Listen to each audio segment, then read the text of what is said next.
To welcome all of you to this Gandhi Awards evening, and we hope that you will enjoy this evening and benefit greatly from it.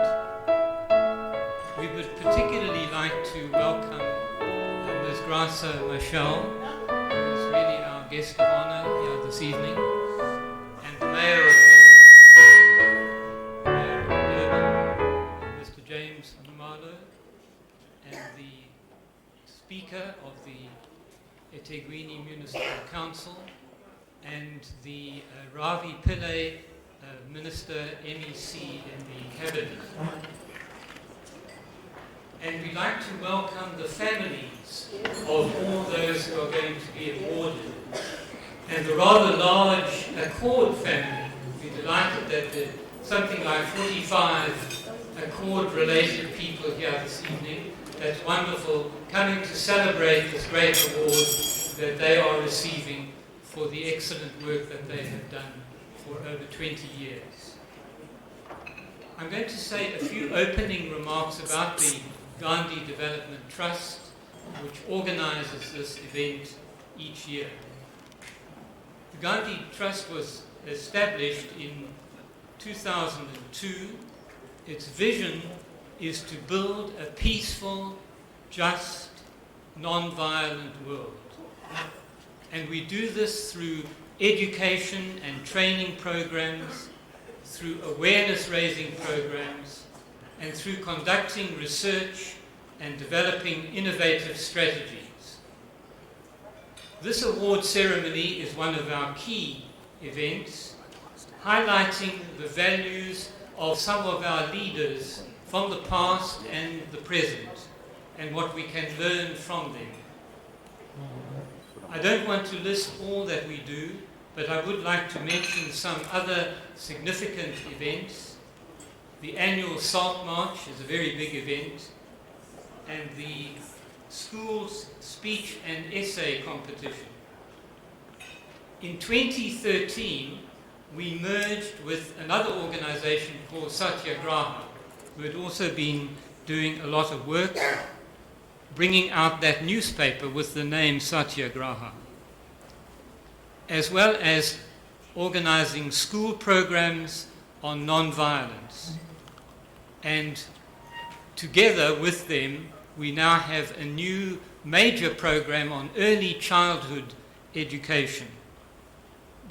I think many people have discovered that early childhood is a wonderful and most suitable time to learn the values of non-violence, justice, and peace. I would like now to call up Ms. Usha Jiwan from the Brahma Kumaris to give us a spiritual introduction to our evening.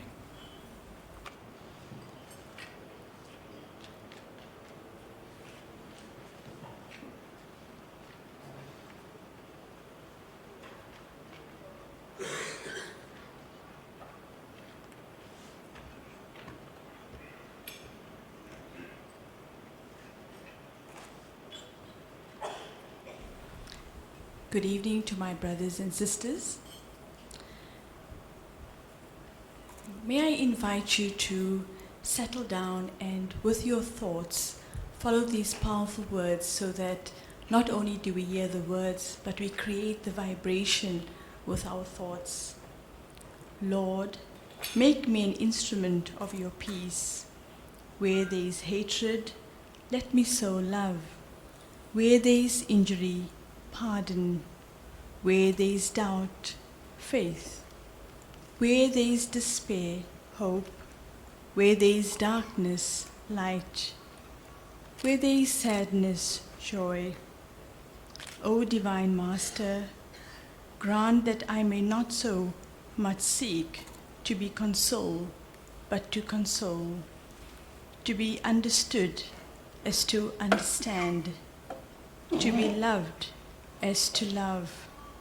For it is in giving that we receive, and it is in pardoning that we are pardoned. It is in dying that we are born to eternal life. And now, let us allow our thoughts to go to all of God's creation, the citizens of this earth that are suffering in many different ways. It is our collective vibration of peace and love that is within us, that as we bring it life, we are able to serve those at this time who are in desperate need. It is understood that each soul is a being of peace, love, happiness, joy, wisdom, and power. And in these trying times, when we acknowledge that true worth of each individual, we allow them, we give them the courage to tap into that eternal source of peace and love, so that they may have the strength and power to support themselves, to have the resilience to survive in these trying times. In those words, I say, Om Shanti. Thank you very much, Usha. I'd like to invite His Worship the Mayor of eThekwini, Councillor James Maulo, now to address us.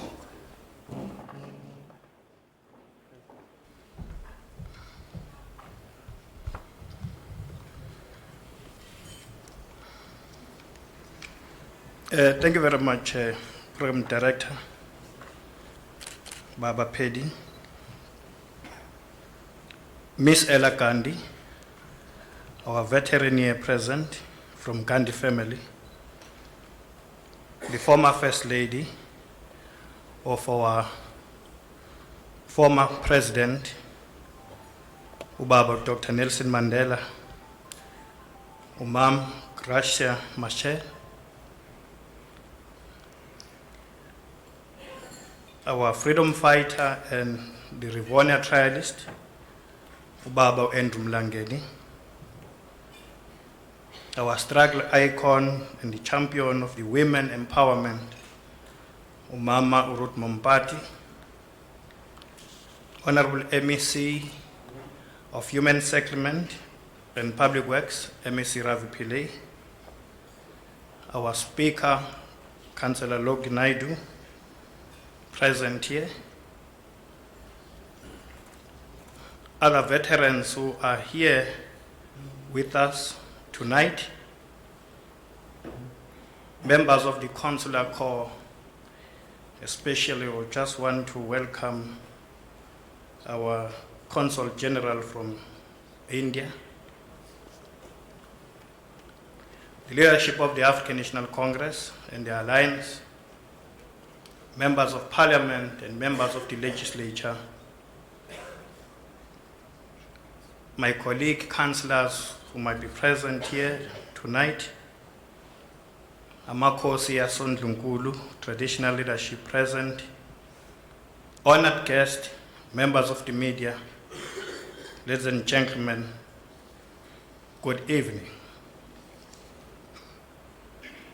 On behalf of the Etugu municipality, I am honored and privileged to welcome you all this evening at this most important event of the Gandhi Development Trust Annual Award Ceremony, aimed at recognizing excellence in community development initiatives by the Gandhi Development Trust. Most importantly, I would like to begin my brief welcome address and message of support by acknowledging and sending our heartfelt gratitude to the Gandhi Development Trust, as led by the granddaughter of the late world icon and humanitarian Mahatma Gandhi, and that is Miss Ella Gandhi.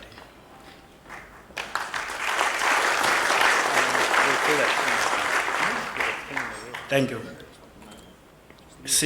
Since its inception in 2002, the Gandhi Development Trust has championed the cause for a fair and equal society and has managed to make the world a better place through their working with communities. We are proud to be home to this noble institution, and we have always committed our unwavering support in most of their programs, as we share the same objectives of rooting out injustices in our communities and in our land. Esteemed guests, ladies and gentlemen, I am particularly proud to be sharing this platform here tonight in the company of such great individuals and leaders like Mama Gracia Machel, Mama Ruth Mompati, Baba Andrew Mlangeni, and other veterans of our struggle, whom I have already acknowledged before. Given the immense contribution they have made to the liberation of our country and of our people and in the continent, it will always be an honor to have a chance to rub shoulders with these giants of our struggle. And I'm sure, ladies and gentlemen, that this evening we will be getting an encouragement and counsel on how we should best move forward in our journey to create an equal and just society that you have sacrificed so much. These awards seek to recognize and acknowledge the role that these heroes and heroines have played in the humanitarian sector and the difference they continue to make in the lives of ordinary people, especially the poor and the working class that they serve so dear. Program Director, ladies and gentlemen, peace and stability are important ingredients in any community that has aspirations of development. Without them, our efforts towards community development will be in vain, yield no positive results. It is for this reason that we are excited of this initiative, as it recognizes those who have made a mark in improving the lives of our people.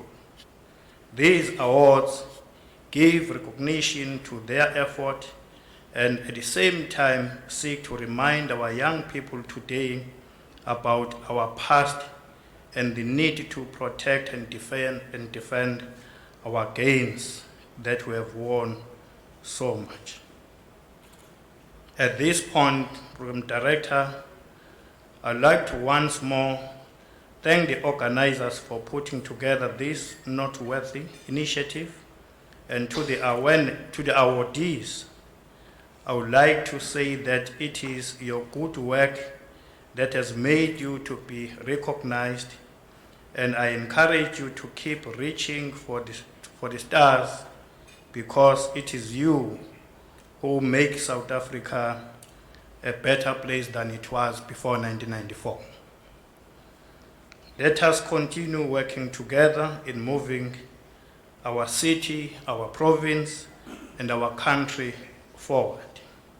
Program Director, without further ado, allow me once again to welcome all our esteemed guests present and our dignitaries to the Gandhi Development Trust Annual Award Ceremony. I thank you very much.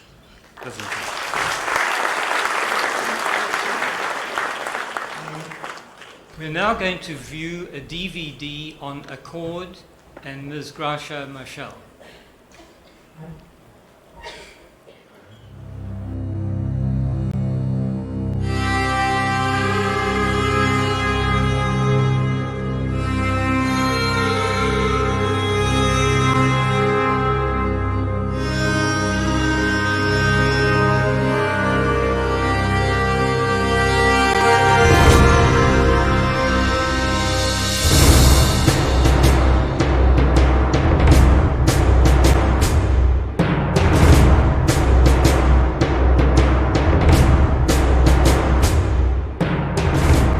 October 1990. Jerome Sachane and Vasu Gandhi are spending nights mediating the violent transport conflict that has engulfed the infamous Cape Flats, amidst allegations of apartheid security force destabilization.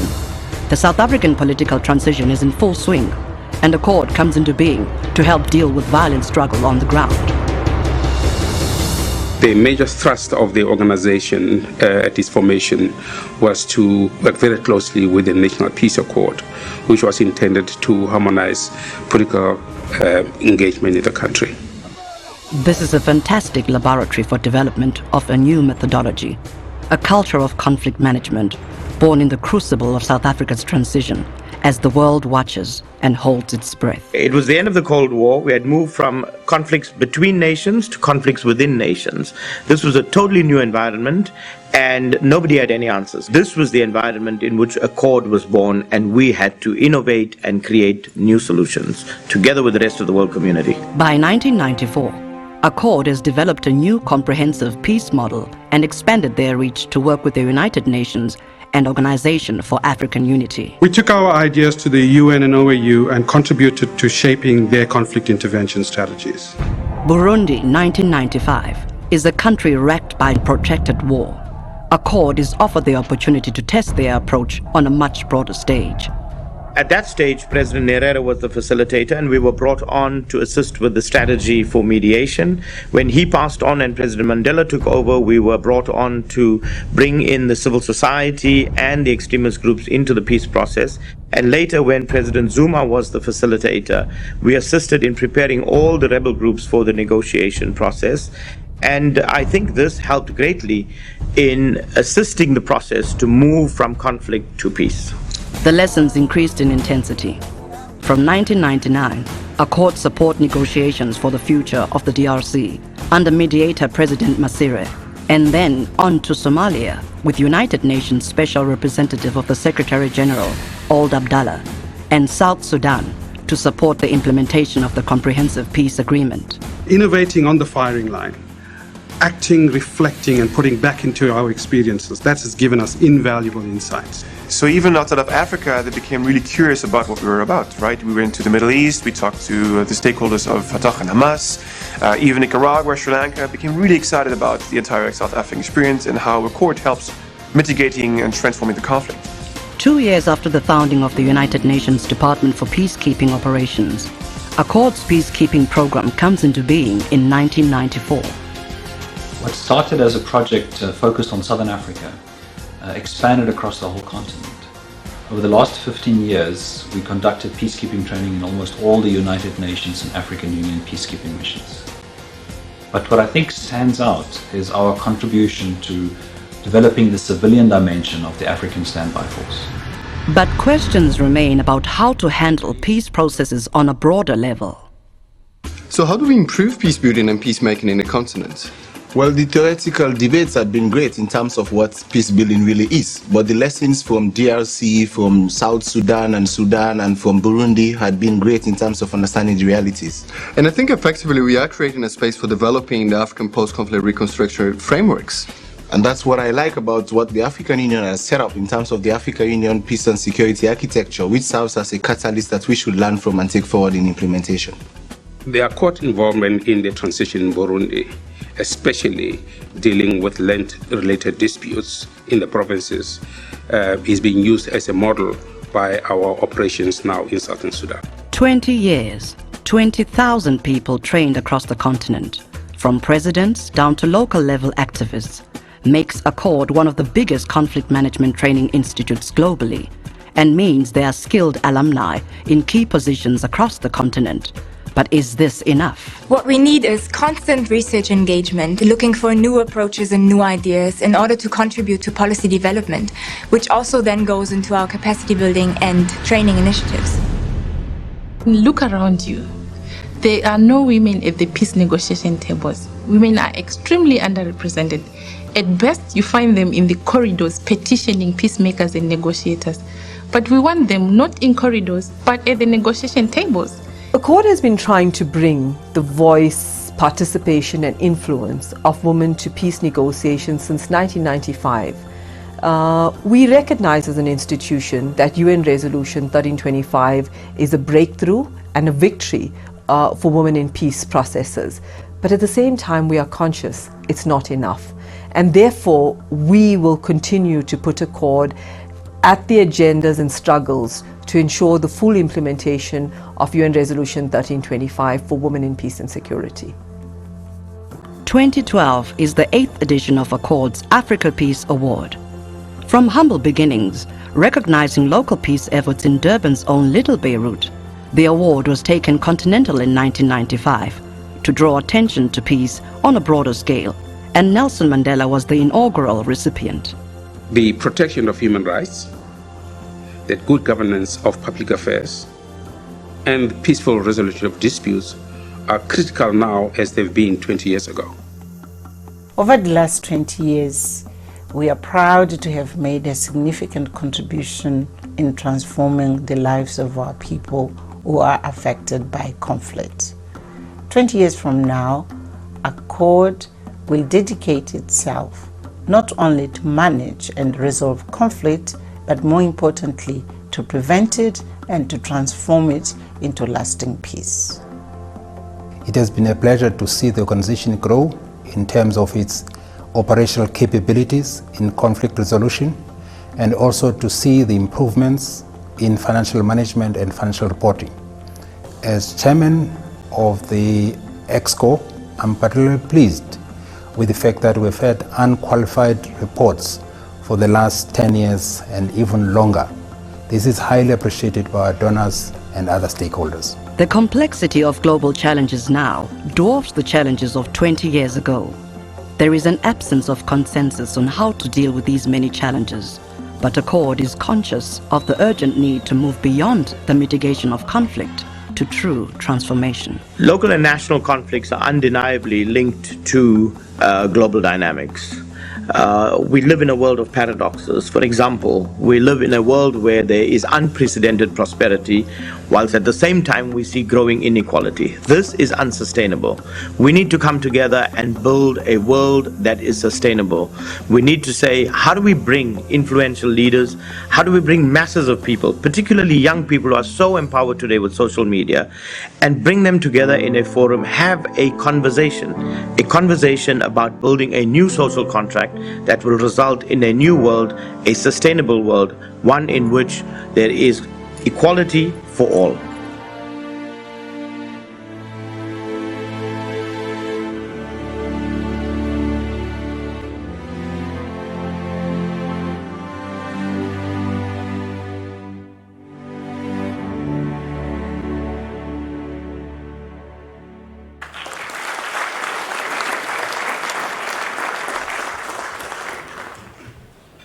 I'd like now to invite Mrs. Michelle to come forward together with Ila Gandhi and Vasu Gandhi.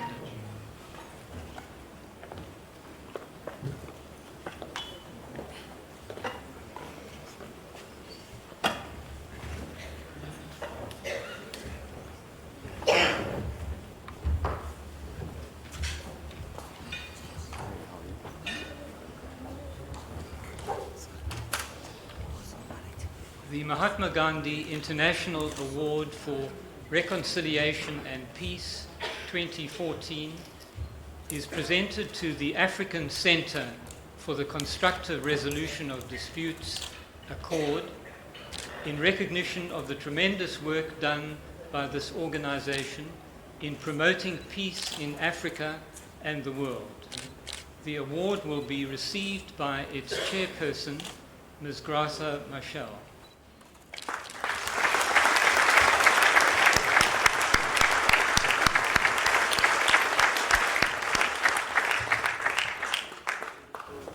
At the same time, we're going to present a second award also to Ms. Machel in recognition of her own personal work in the promotion of peace, human rights and justice in Africa, done with humility and compassion, raising consistently the issue of child soldiers while supporting and developing the work of ACCORD as its chairperson. We'd like all of you to know that the director of ACCORD and trustee of the Gandhi Development Trust, Vasu Gandhi, had absolutely nothing to do with this nomination. There's no corruption here.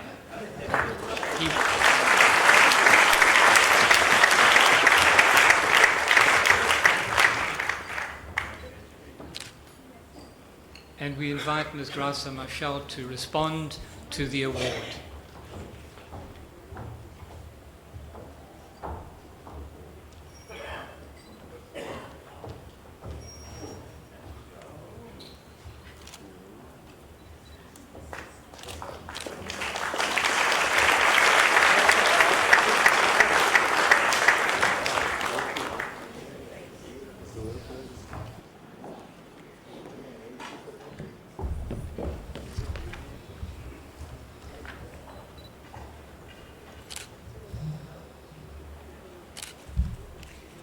Mrs.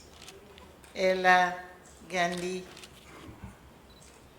all the leaders, my leaders who are here, the mayor, Tatum Langeni, the speaker, the legislators of KwaZulu-Natal, the board members of ACCORD, distinguished guests, dear friends. I do have a written speech, but I will deviate a bit from it. It is an honor,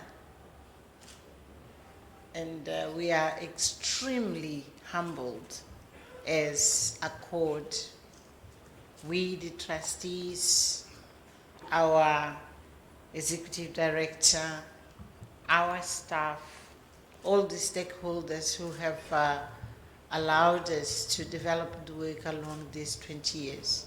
ACCORD is as old as democracy in South Africa. And we are very proud that at the time South Africa is celebrating 20 years, we are also celebrating our 20 years. We are standing as an organization with a footprint on our own nation in South Africa, in the whole of the African continent, and globally. We are very humbled to receive this award, particularly because it is under the name of a great leader of all times, whose values symbolize selflessness, humility, giving, values which inspires the world in being, as human beings, being the best we can be, but also giving and making impact on the lives of other people. We know that receiving this award, it poses a huge responsibility on our shoulders as an organization. We will strive to live up to what this name, Gandhi, represents.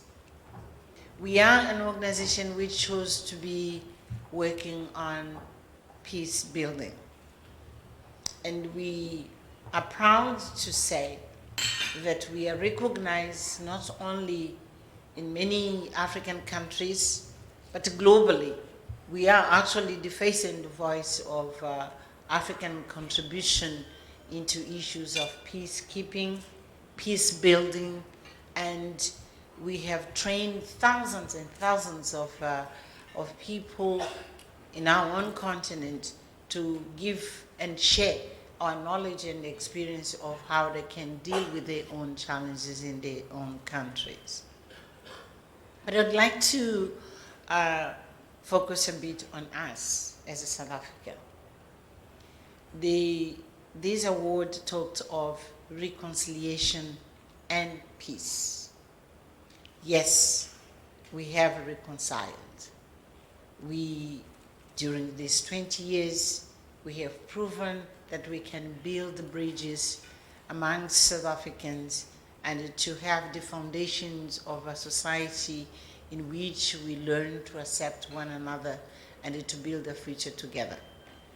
But we are still a nation which faces huge challenges. Reconciliation, yes, but there's a huge, long journey to do in terms of social cohesion, which now would lead us to the other word of this award, which is peace. For us to have lasting peace in South Africa, we need to go deep and question ourselves how far we have been able to understand and to manage the various diversities which characterize our society. We grapple with issues of race, we grapple with issues of gender, we grapple with issues of inequality, we grapple with the relationship between the young and old. We grapple even in terms of knowing exactly how do we build the foundations to educate our very young, our own children.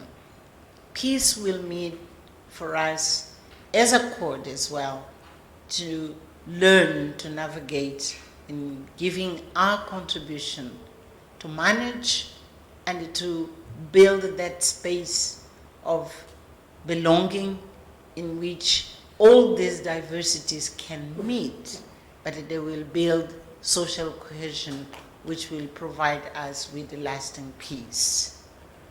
So it is with that humility we accepted this award, knowing that we are accepting also the responsibilities which come with it.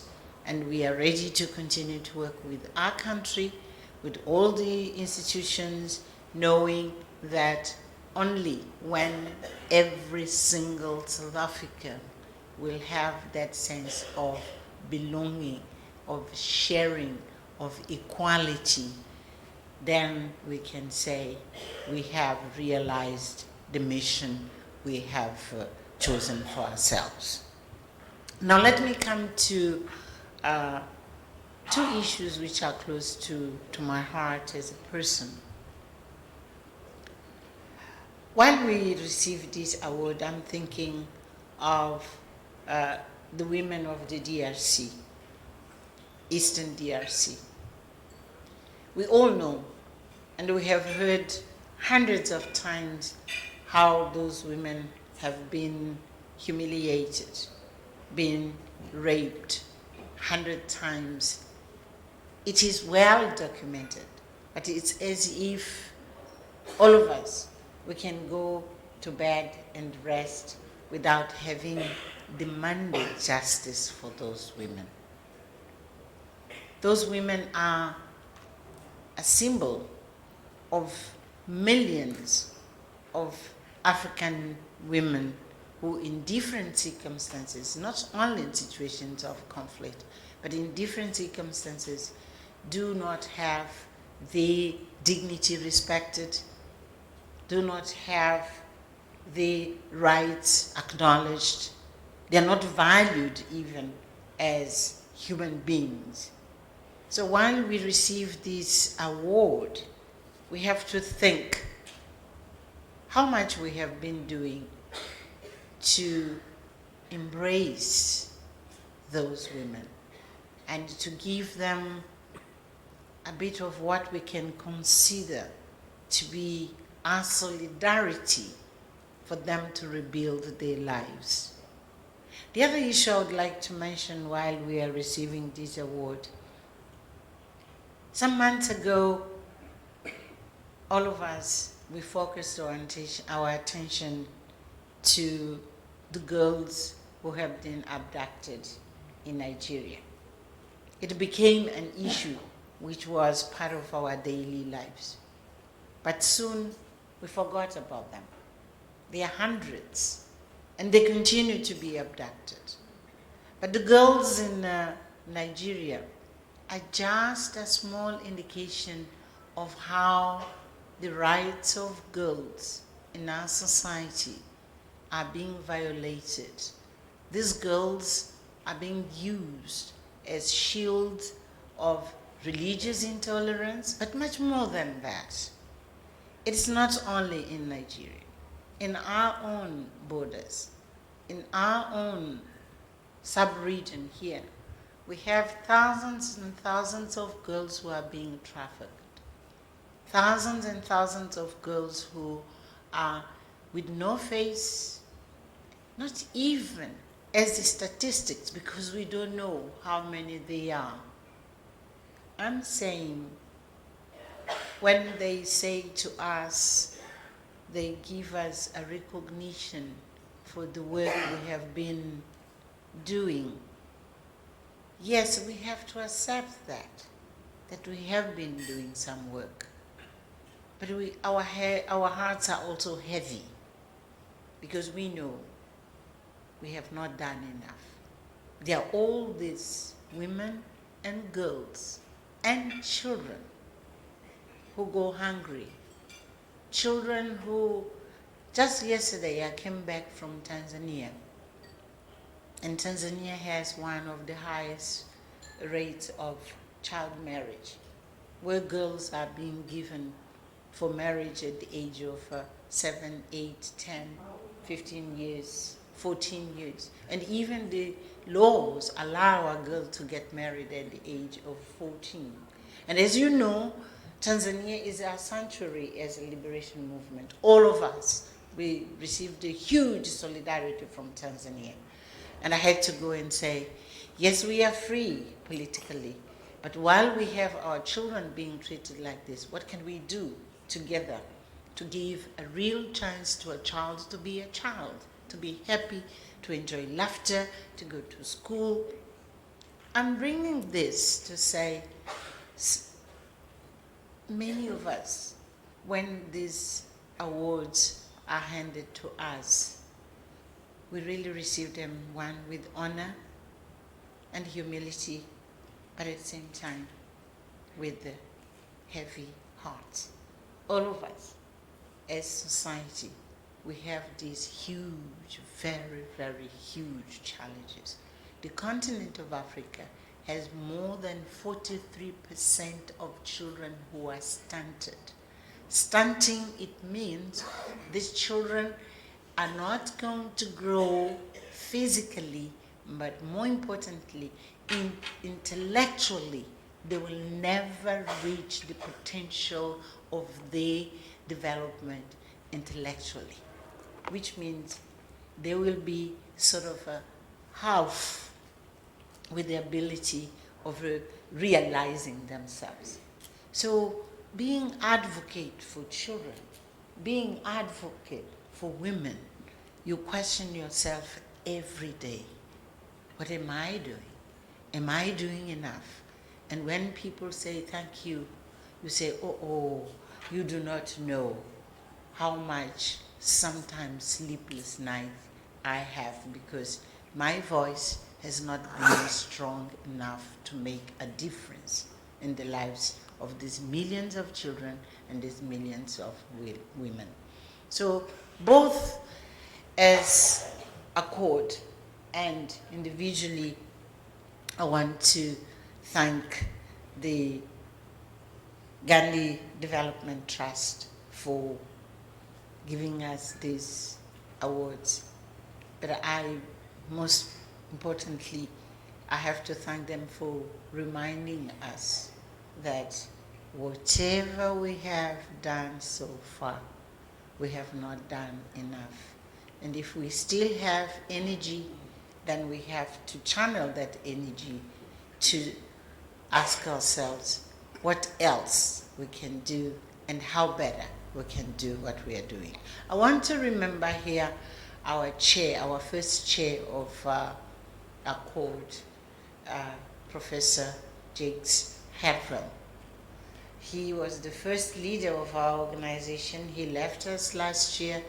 He should be the one to be standing here to receive this award. And I want also to thank and acknowledge all our trustees. Some of them are sitting here. I can see the Ambassador Mudise. You have seen already Professor Nkuhlu speaking. I would like to have seen here Professor Bengu, who could not join us, and many others. Professor Reddy is also here with us. I want to thank them for what really they have been guiding this organization to be. And finally, our very, very brilliant CEO, Vasu Gandhi. He is there every single day, making sure that this organization can achieve what we are all today proud of. So thank you, our trustees. Thank you so much, Vasu, for your vision, for your energy, for your dedication, and pulling us together as your trustees to perform properly. And please transmit to every single one of our staff that this award belongs to them. And thank you.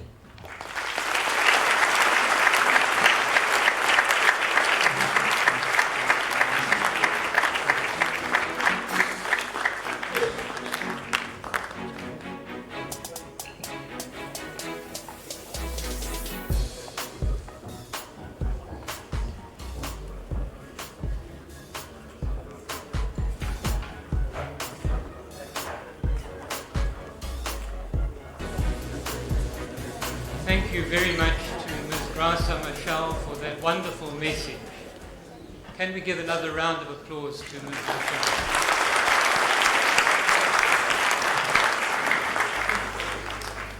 We are now going to have a message on behalf of the province of KwaZulu-Natal, given by Mr. Ravi Pillay, MEC for Human Settlements.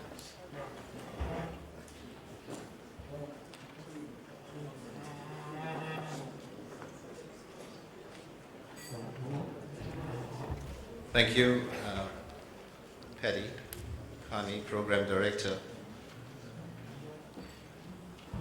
Mam Ila Gandhi, our Mayor, Mr. James Mumalu, our Mother, Grasa Machel, our Father, Mr. Mlangeni, other distinguished awardees, comrades and friends. Firstly, let me convey a very sincere apology on behalf of the Premier, Senzo Mkhunu, who was supposed to be here and was very keen to be here and was called to an emergency engagement with His Majesty King Zwelithini at Ulundi. It I'm told it was of a crisis proportions, and he really, really regrets that he could not be here. I must double that apology with one of my own, that I will not be able to stay till the end, having another engagement myself. But I'm really sad that I would not be able to listen to all the eminent people speaking here tonight, because really have I been in the company of such eminent luminaries of our country as a whole. So it's indeed an honor and privilege to give a message of support and congratulations to the Gandhi Development Trust and indeed the awardees. The Gandhi Development Trust has been like a rock in Durban in particular, a symbol of the kind of non-racial society we want to build. And I'm amazed at the Salt March growth, for example, now numbering in the thousands and really reflecting our society as a whole. Of course, Mam Grasha has just spoken and remains a beacon for us in everything that we do, and especially in dealing with the challenges that we face on the day-to-day basis.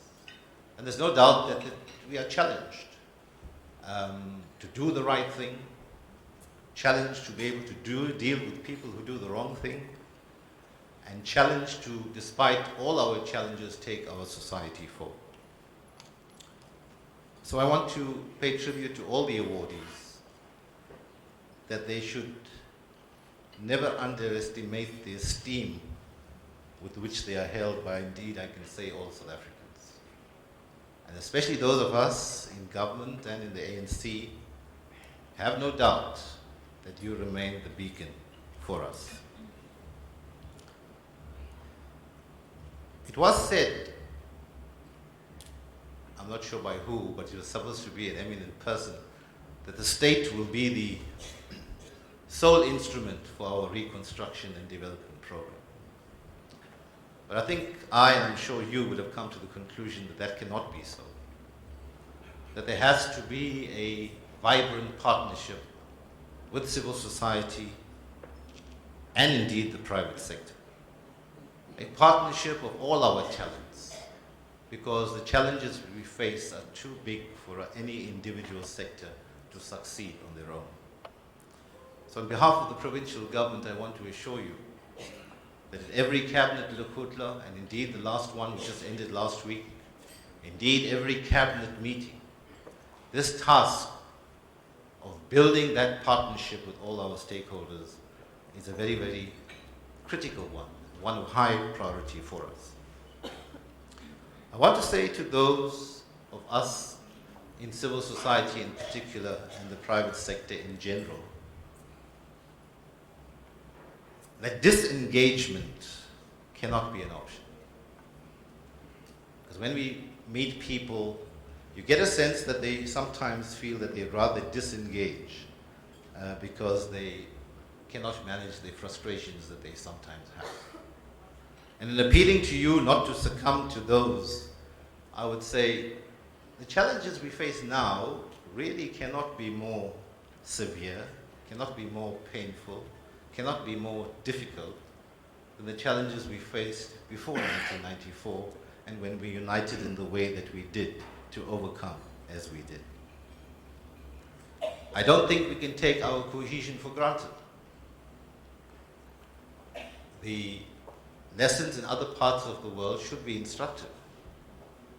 What is happening in Ukraine tells us that our cohesion cannot necessarily be guaranteed. It requires work every day, every week, every month, for many years to come before we can have every sense of real confidence. At the same time, our expectations that we should not have the signs of threats to our social cohesion might not be realistic if you look at what's happening in the United States, in Missouri, and the killing of Michael Brown, I think it is, and the kind of instability that that provoked. Even a country like the United States, after how many years, how many decades, still faces threats to its social cohesion. So we must be realistic about the challenges that we face and be prepared to unite to deal with it. In this province, we've had our threats to social cohesion. In fact, we've gone so far as to appoint a special committee on social cohesion. And some of the eminent members of that special committee are in the audience tonight. Vasu Gandhi, who I think will receive an award on behalf of the court. Cheryl Potkita, an eminent academic. Professor Paulo Zulu, I'm not sure if he's here, but an eminent citizen of KwaZulu-Natal. And of course, our program director, Paddy Carney. I think we can have a very deep confidence that this team is going to produce a report that will be a beacon of its own as to how we in KwaZulu-Natal approach the social cohesion challenges that we do. Of course, we're also going through a difficult period in society as a whole. In recent weeks, we had a protest action at Murchison in Port Shepstone, where the N2 was blocked, and that was because the water supply had been affected. We were able to resolve that fairly quickly in about 3 days. We have protest action in Hibadeen, where the cause of the protest action is that the community had got together and dealt with someone who had been deemed to be involved in criminal activity. The police then arrested those of members of the community who were involved in that action and released those who were accused of the criminal activity. And that provoked the kind of protest action that we've seen there. We have protest action in Moy River, where significant numbers of people are protesting against the mayor and want the mayor removed. And then we have a suggestion of some protest action in Newcastle against some key political figures. I'm mentioning this for two reasons. One is that there are diverse reasons which cause this instability. But very often this protest action does not just go away on its own. It requires very hard and dedicated work by people working behind the scenes to go and deal with it, engage people, resolve the issues, and give them hope. And that's part of the work that we do on a daily and weekly basis. A few weeks ago, we attended the funeral of Jabu Sitole in Lamontville. Jabu, as many of you would know, was an activist of note, was struck by polio when he was a young child, was fortunate that the doctor that treated him noticed his talent and had him directed to a school that would give him,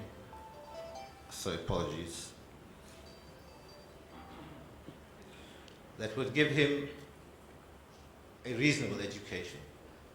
He qualified in maths, applied maths and physics, indeed obtained a master's degree in it, became involved in the struggle, and in the democratic era worked in government for some time, and then was in semi-retirement.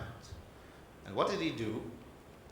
He went back to his community in Lamontville, and an engagement that I had with him was working on setting up a chess club with young people in that community. And that for me is a lesson for all of us, that we've got to remain deeply rooted in our communities. We've got to engage with the new generations in the activities that matter for them. And that is the kind of social cohesion that we want to build. In KZN, I can assure you, as a cabinet and on behalf of the Premier, that there's a firm resolve to make our contribution to building this country.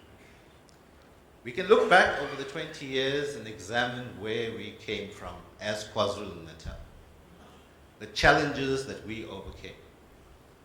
But it required a steadfast leadership.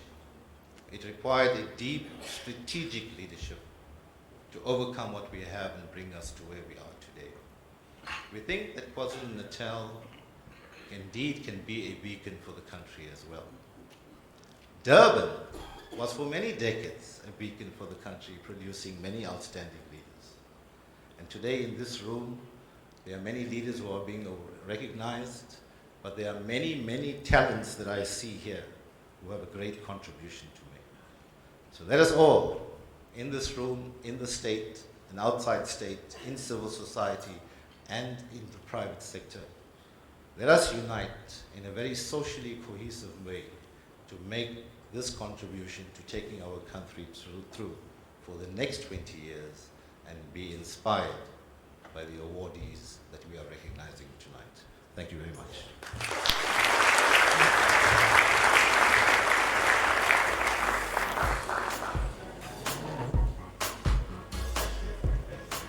Ravi Pillay. You'll be relieved that we're now going to have hot snacks served before we have the next item on the program.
Proceed with our program now, but of course you can continue eating and drinking as quietly as possible.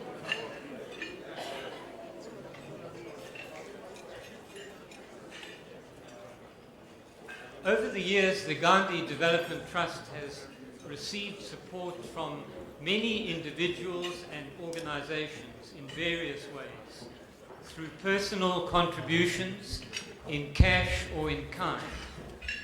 And this evening we're giving some recognition to those people. We're giving them certificates of appreciation. So we're going to, I think we're going to give these certificates down below. Is that correct? Up on the stage, okay. The first one is to Mrs. Jean Hill, but unfortunately she won't be with us because she's over 90 and not very well. But she has for many years given a financial contribution every month, I believe, to the Satyagraha newspaper. We will give her the certificate at the home where she is staying. So let's just give a round of applause to Mrs. Jean Hill.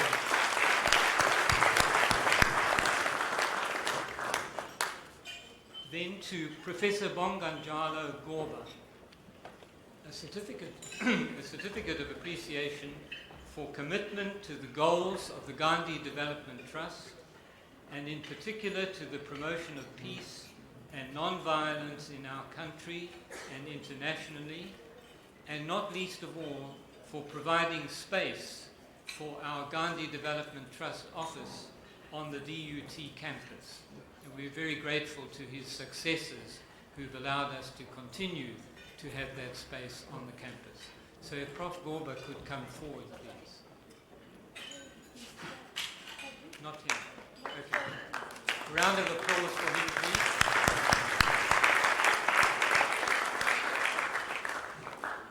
The third one we would like to recognize is Hassam Sidat for dedication and commitment with which he has served Satyagraha over many years, and his own contribution to the struggle and to the recording of our history.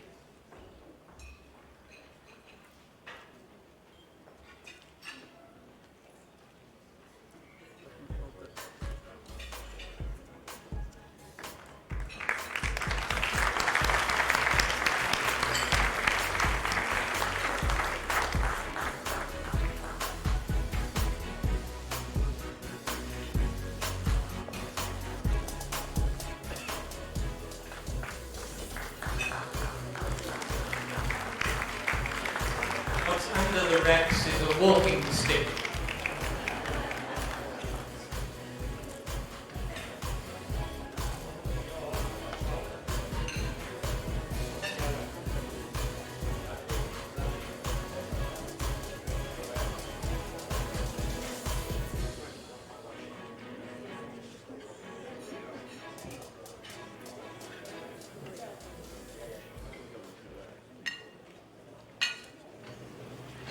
Nevada Singh is the next person to receive a certificate of appreciation for the dedication and commitment with which she has provided regular written contributions to the Satyagraha newspaper, promoting health awareness over many years.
For the dedication and commitment with which she has provided regular written contributions to the Satyagraha newspaper, promoting youth awareness over many years.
The last person who's going to receive one of those certificates is Liz Palmer for the dedication and commitment with which she has made regular contributions, written contributions to Satyagraha, promoting environmental awareness over many years.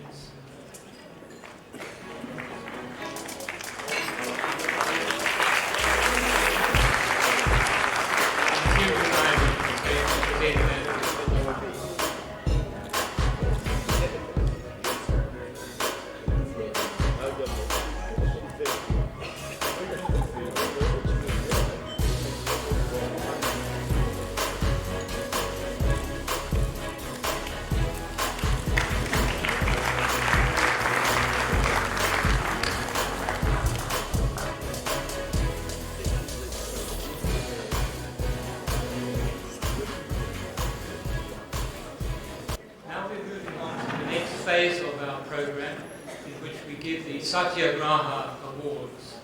And first of all, we're going to see a DVD on all the awardees who will be receiving awards this evening. Ruth Mompati, Max and Audrey Coleman, Farida Umar on behalf of the late Rahima Musa, Andrew Anangeni, Kay Runsami, Johan Nodir on behalf of Bayes Nodir.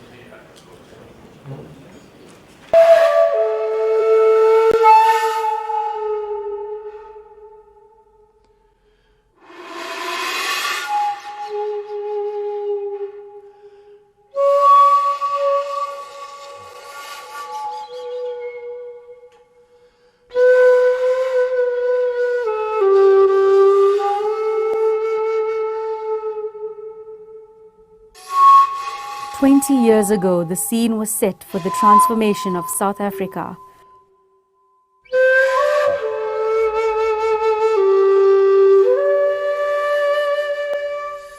From a highly segregated society into a democratic nation.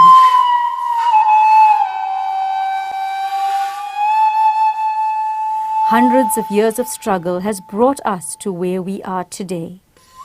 As we celebrate 20 years of our democracy, we reflect and acknowledge the sacrifices made by loyal sons and daughters of this great land.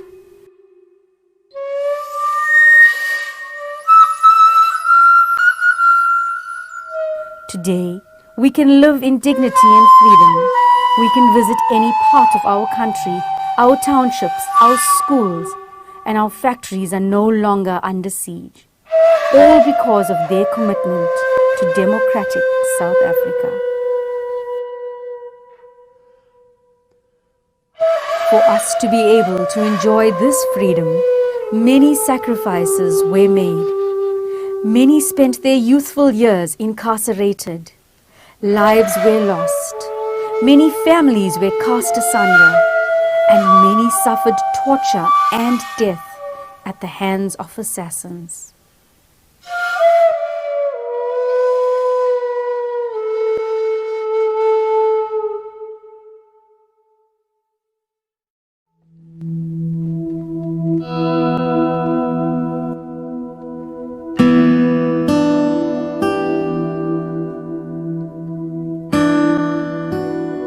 I went into exile in 1965 and returned in 1990.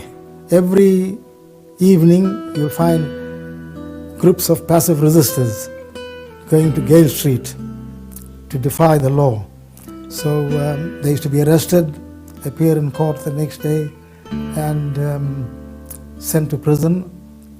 Then, well, my turn also came. In 1964, some of us were arrested because for participating in the activities of the Communist Party. During it was called the 90-day law. So I was accused, number one. A number of people refused to give evidence, against individuals. And as a result, that case actually collapsed. So what the state did was they now began to charge those who were participating in the activities of the SACP individually. By decision of the movement, I had to leave the country, and I left my 4 children. My wife, the eldest was just about 9 years old, and the youngest was just 9 months. We all know that when you are in the struggle,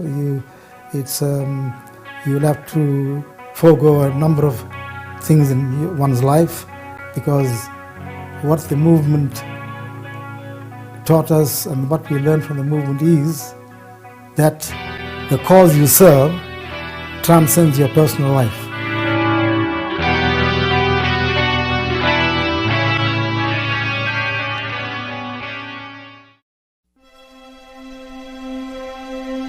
My grandfather was a minister of the Dutch Reformed Church and also a founding member of the Broederbond and a Power Afrikaner male secret society which aimed at promoting Afrikaner nationalism.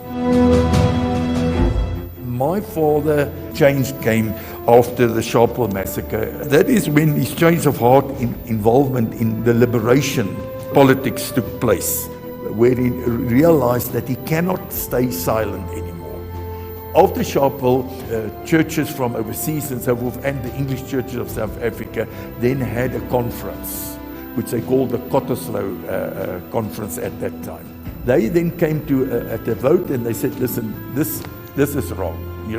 We as a church must speak out against what has happened.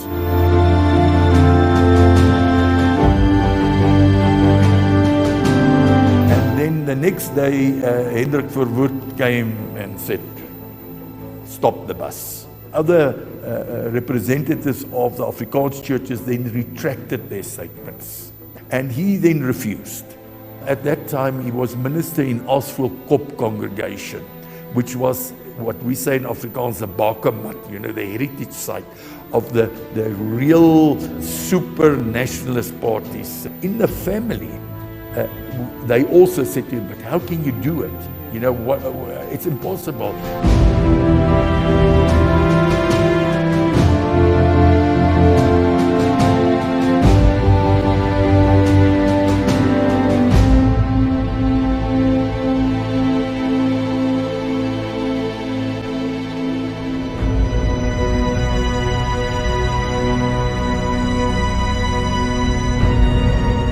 There is a similarity here between the policies of the ANC when it was formed in 1912.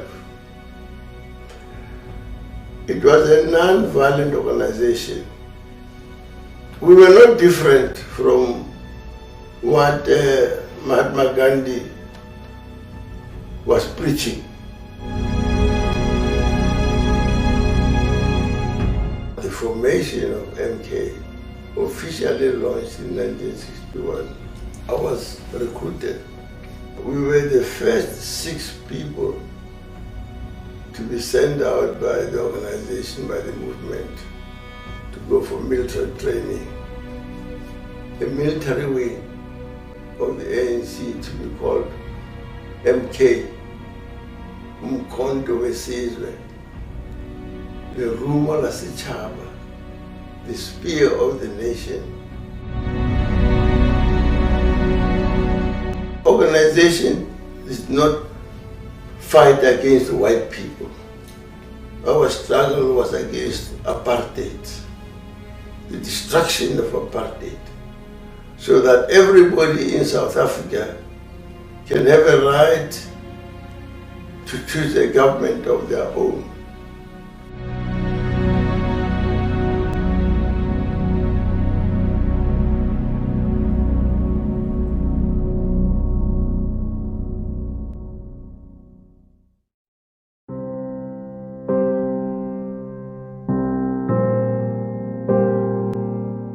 My mother went to work in a food factory. They elected her as a shop steward, and then later on she became the branch secretary of the Cape Trade Unionist movement. My mother was also a member of the Federation of South African Women, and that is where she was also now instrumental in the Women's March. It was my mother, Rahima Musa, Sophie Williams, the brain, Lilene Ngoyi, and Helen Joseph. At that time, my mother was pregnant with me. She was 8 months more than 8 months, because that was on the 27th of October, 1955, when they marched up to the Union Building. When she phoned her father to ask him, now what should I do? So my grandfather said to my mother, well, even if you have to give birth on the pavement, you're going to march. That's how committed they were. All those women, they all sacrificed their lives in that march. They came from all over the country, all kinds of women from all backgrounds, young, old, they even carrying babies on their backs. I mean, they sacrificed not only themselves, but their children. They didn't have telephones, there was no computers, there was no emails, there was nothing like that.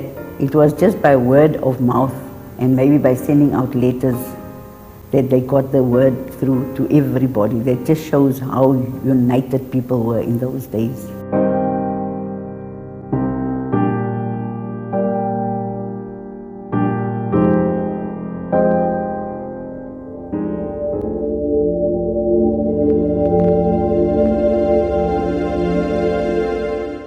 I could never accept that as a small boy I could sign a pass for a grown man to be in the area at a particular time.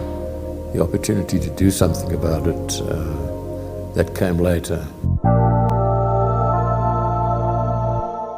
One of our sons was detained, and he spent nearly half a year in detention, and detention without trial. That raised our political consciousness, and we became activists. In 1981, when Keith was detained, the parents and friends of detainees came together, and that's when we formed the Detainee Parent Support Committee. We had placard demonstrations. We used to stand outside of John Foster Square holding a placard saying, "Release my son Keith," held for so many days, and release all detainees. And we used to have demonstrations outside John Foster Square, out of the Supreme Court in Johannesburg and one other place as well. Our volunteers in the office were not able to travel. They didn't have passports and were under threat of detention. Max and I travelled a lot overseas to raise awareness on television programs, speaking to governments. There were the anti-apartheid movements in other countries as well, and we used to communicate with them and tell them how many people were in detention and what their names were. And they would stand outside the South African embassy, also holding placards on the same day as we did.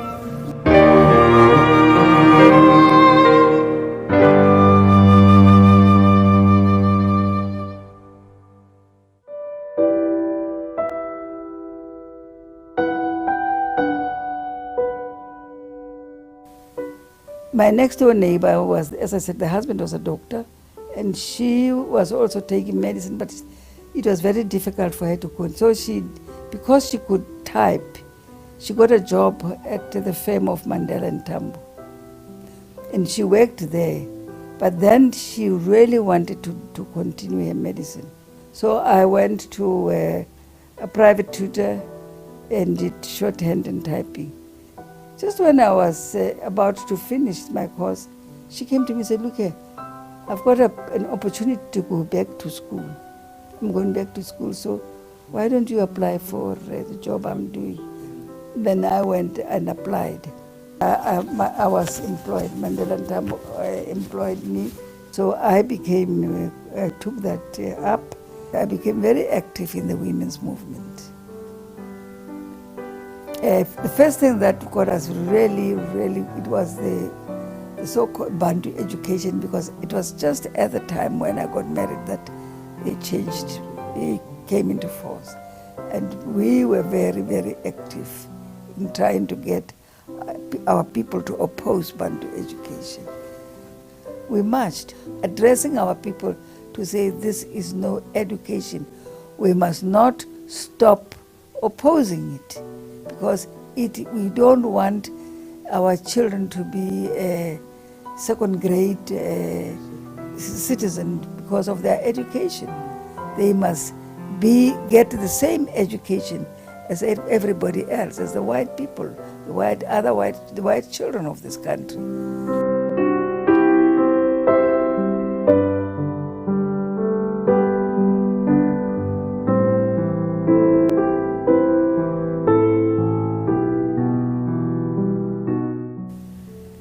When we arrived in Moscow, of course, where we lived, of course, the authorities there already knew that what had happened, because they had read it in their own newspapers. It was worldwide news.